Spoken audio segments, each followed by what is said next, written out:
Olá, hoje vou lhes falar sobre as perversões, mas gostaria de começar falando sobre o que denominamos em psicanálise perversão polimorfa, que não tem nada a ver com essa resposta de um estruturado que se constitui como as perversões.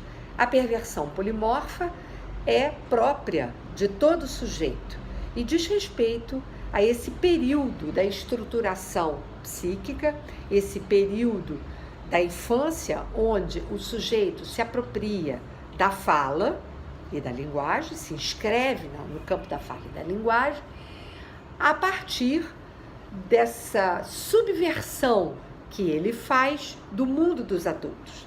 Então, a perversão polimorfa é vivida na infância como essa experiência de linguagem e do ato, de dizer.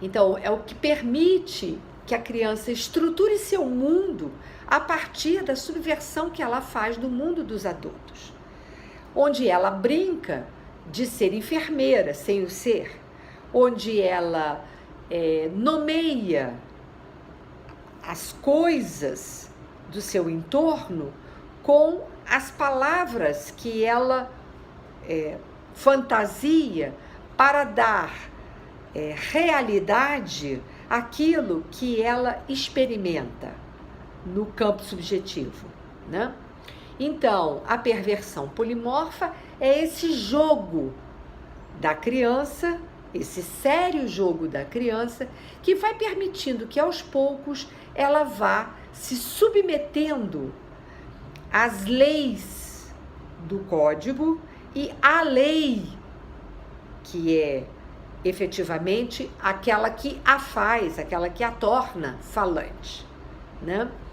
Então, a criança, toda criança, experimenta na sua infância, esse período onde a censura ainda não está totalmente constituída e ela pode, no espaço da brincadeira, subverter todos os sentidos e as palavras adquirirem uma outra funcionalidade. Bom, isso é a perversão polimorfa. Mais adiante, numa outra ocasião, eu vou conversar um pouco mais sobre isso. Mas justamente eu gostaria hoje, especificamente, distinguir isso que eu estou chamando de perversão polimorfa na infância das perversões. Ora, eu estou dizendo que a criança, todo perverso polimorfo, todo sujeito na infância, ele brinca com as palavras, não é verdade? Então, ele fantasia na brincadeira aquilo que ele experimenta, nesse mundo, nesse universo virtual da sua fantasia, ele experimenta uma nova maneira de estruturar o mundo. Muito bem. O perverso é aquele que, na resposta, na saída do Édipo, ele recusa aquilo que se apresenta como efeito desse submetimento à lei da fala e da linguagem. Ele é aquele que desmente o que ele percebeu, ele viu alguma coisa,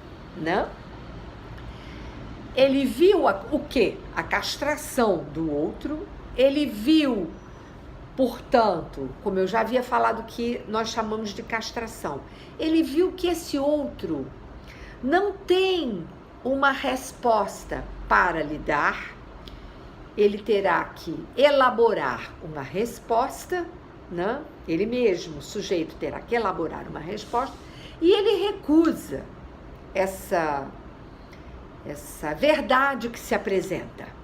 E ele veste esse outro com uma resposta que é a que ele dá. Por isso nós vamos dizer que o perverso é aquele que age onde o neurótico fantasia, onde o neurótico sonha, né? O perverso é aquele que, portanto, constitui, nisso que a gente chama de patologia do ato, ele constitui o que ele não pode elaborar, viver na sua fantasia. Da próxima vez, eu vou desenvolver esse modo de estruturação específico dos perversos. Daí as distintas perversões, como a gente fala. O perverso propriamente dito, sendo aquele que é o fetichista. E nós vamos falar um pouco mais sobre isso. E tudo isso para distinguir, né, as patologias do ato dessa perversão polimorfa própria de todo sujeito e que vai ter, ao final do Édipo, uma finalização, um modo de estruturação que é o modo da neurose, e o neurótico sendo aquele que só consegue viver essas perversões do sentido na ordem da fantasia. Até lá!